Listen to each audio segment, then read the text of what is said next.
বিদ্যুৎ চলে যাওয়ার পর প্রথম কাজ ফ্রিজের দরজা বন্ধ রাখা। বারবার দরজা খুললে ভেতরের ঠান্ডা বাতাস বেরিয়ে যায় এবং খাবার দ্রুত উষ্ণ হয়ে পড়ে। একটি বন্ধ ফ্রিজ সাধারণত 4 থেকে 5 ঘন্টা পর্যন্ত নিরাপদ তাপমাত্রা ধরে রাখতে পারে। তাই বিদ্যুৎ চলে যাওয়ার পর অপ্রয়োজনে ফ্রিজ খোলা থেকে বিরত থাকুন। ফ্রিজারে থাকা খাবারগুলো যতটা সম্ভব একসঙ্গে কাছাকাছি রাখুন। এতে জমে থাকা খাবার পরস্পরকে ঠান্ডা করে রাখতে সাহায্য করে। তবে বিদ্যুৎ দীর্ঘ সময় না থাকলে খাবারের ক্ষেত্রে অগ্রাধিকার ঠিক করাও জরুরি।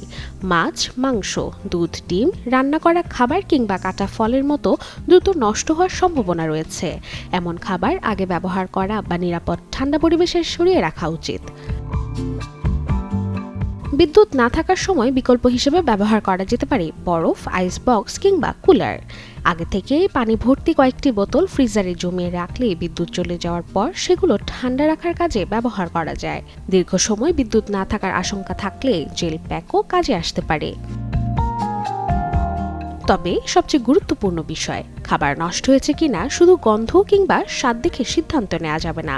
দেখতে স্বাভাবিক হলেও খাবারে ক্ষতিকর জীবাণু তৈরি হতে পারে। তাই সন্দেহ থাকলে চোখে দেখার চেষ্টা না করে খাবার ফেলে দেয়াই নিরাপদ।